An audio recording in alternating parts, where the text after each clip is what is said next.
ఈ కాలంలో కొందరు అమ్మాయిలు బాగా అప్డేట్ అయ్యారు. వారు తీసుకునే ప్రతి నిర్ణయం పక్కా ప్లానింగ్తో తీసుకుంటున్నారు. చదువు, ఉద్యోగం, ఫ్యూచర్ ప్లాన్స్ ఇలా వ్యక్తిగత విషయాల్లో మగవారికి ఏమాత్రం తగ్గకుండా నిర్ణయాలు తీసుకుంటూ ముందుకు దూసుకుపోతున్నారు.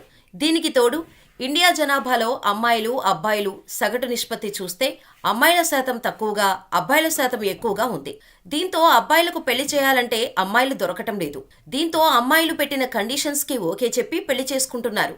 ఇలా కండిషన్స్ పై పెళ్లి చేసుకుంటే తగ్గేదేలే అన్నట్టు అమ్మాయిలు అబ్బాయిలను ఒక ఆట ఆడుకుంటున్నారు. అబ్బే, అంత సీన్ మా అమ్మాయిలకి ఎక్కడుంది, మీరలా చెబుతారు కానీ అని మీరనుకోవచ్చు.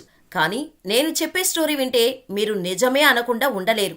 అదేంటో తెలుసుకుందాం. ఉత్తరప్రదేశ్ సహారన్పూర్కు చెందిన ఒక యువకుడు ఎన్నో ఆశలతో లూథియానాకు చెందిన యువతిని ఘనంగా పెళ్లి చేసుకున్నాడు.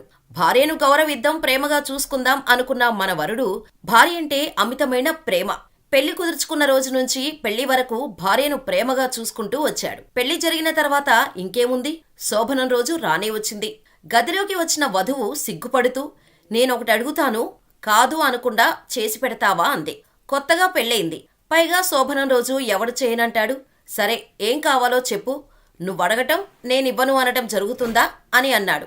ఎంతో సిగ్గుపడుతూ, వధువు కూడా సిగ్గుపడుతూ, బీర్ తాగాలని ఉంది, తీసుకొస్తావా అంది. మొదట్లో ఆశ్చర్యంగా చూసిన వరుడు కాస్త కంగారు పడుతూనే, సర్లే, ఈ మధ్యకాలంలో చాలా మంది అమ్మాయిలు తాగుతున్నారు, తను కూడా ట్రై చేయాలి అనుకుంటుందేమో అనుకొని సరే తెస్తాను అని లేచి వెళుతుండగా వధువు ప్రేమగా పిలిచింది. తినడానికి ఏ బూందీనో పల్లీలో తెమ్మంటుంది అనుకున్నాడు.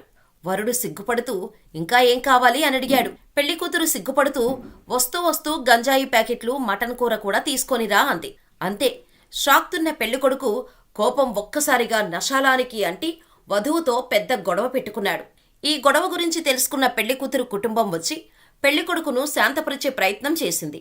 అల్లుడు గారు, మా అమ్మాయి సరదాగా జోక్ చేసింది, ఈ విషయాన్ని సీరియస్గా తీసుకోవద్దు అని నచ్చచెప్పే ప్రయత్నం చేశారు. కానీ పెళ్లికొడుకు వెనక్కు తగ్గేదేలే అన్నాడు. చివరకు పంచాయతీ పోలీస్ స్టేషన్కు చేరింది. అక్కడ కూడా పట్టిన పట్టు వీడకుండా అస్సలు తగ్గేదేలే, వధువును ఏలుకునేదే లేదని తేల్చి చెప్పాడు. మరోవైపు వధువు తీరు తమకు అనుమానాస్పదంగా ఉందని వరుడి కుటుంబ సభ్యులు కూడా చెప్పారు. అంతేకాదండోయ్, అమ్మాయి ప్రవర్తన చూస్తుంటే మాకెందుకో అనుమానం వస్తుంది, ఆమె ట్రాన్స్జెండర్ అయి ఉండొచ్చనే అనుమానాన్ని వ్యక్తం చేశారు. ఇలా పెళ్లి పెటాకులైంది. నిజంగానే పెళ్లి కూతురు మందు తెస్తాడా, లేదా మనోడికి అలవాటుందా అనే విషయాన్ని తెలుసుకోవాలి అనుకుందో, లేక నిజంగా జోక్ చేసిందో తెలియదు కానీ పెళ్లిని చేతులారా అయితే చెడగొట్టుకుంది. ఉత్తరప్రదేశ్లో ఓ ప్రాంతానికి చెందిన మహిళ సంచలన నిర్ణయాన్ని తీసుకొని ట్రెండ్ సెట్ చేసింది.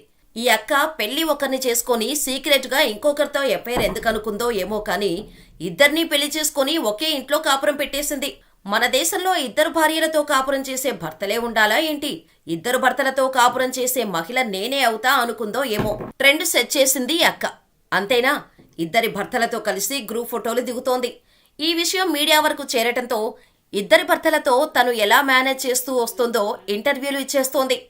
ఇంకొక షాకింగ్ విషయం ఏంటంటే, ఆమెను పెళ్లి చేసుకున్న ఇద్దరు సొంత అన్నతమ్ములే. ఎటువంటి గొడవలు లేకుండా ఒకే ఇంట్లో భార్యతో కలిసి ఉంటున్నారు. ఇద్దరిని పెళ్లి చేసుకున్నందుకు గుర్తుగా ఆ మహిళ 2 మంగళసూత్రాలను కూడా ధరిస్తోంది. అయితే ఇంతకీ ఇద్దరిని ఎందుకు పెళ్లి చేసుకోవాల్సి వచ్చిందో మాత్రం ఆమె ఎక్కడా ఏ ఇంటర్వ్యూలోనూ చెప్పలేదు. దీంతో ఈ విషయం తెలుసుకున్న వారు అన్నతమ్ములు కలిసి ఒకే మహిళను పెళ్లి చేసుకోవడమేమిటని ఆశ్చర్యపోతున్నారు. ఎవరైనా ఇద్దరిని పెళ్లి చేసుకోవడమేంటి, అందరూ ఏమనుకుంటున్నారు అని అడిగితే ఈ లోకంతో మాకు పనేంటి అంటుంది. అంతేకాదు, వీరిద్దరితోనే కలిసి బతుకుతాను అని చెబుతుంది. మరి ఇద్దరు భర్తలకు సమయం, కమిట్మెంట్ ఎలా ఫుల్ఫిల్ చేస్తావు అని అడిగితే ఇద్దరు భర్తల అవసరాలు తీర్చగలను, వారి బాధ్యతలను ఎఫెక్టివ్గా పంచుకోగలను, ఒకరితో 10 రోజులు మరొకరితో 10 రోజులు ఉంటూ పంచుకొని గడపలేను, ఇద్దరితోనూ పూర్తిగా కలిసే ఉంటానని స్పష్టం చేసింది. దీంతో ఆమె కాన్ఫిడెన్స్ చూసి సోషల్ మీడియా యూజర్లు ఆశ్చర్యపోతున్నారు. అయితే ఇంటర్వ్యూలో ఆ మహిళ గడుసుగా సమాధానాలిస్తుంటే భర్తలు మాత్రం అంతేగా అంతేగా అన్నట్టు నోరు మెదపడం లేదు. బహుశా ఇదే వారి మ్యారేజ్ సక్సెస్ సీక్రెట్ కావచ్చు. ఇప్పుడు చెప్పండ్రా అబ్బాయిలు, ఈ 2 కథలు విన్నారు కదా, కొందరు అమ్మాయిలు బాగా అప్డేట్ అయ్యారా లేదా? వీలైతే అమ్మాయిలు కూడా ఈ వీడియో గురించి ఏమనుకుంటున్నారో మాకు కామెంట్ చేయండి.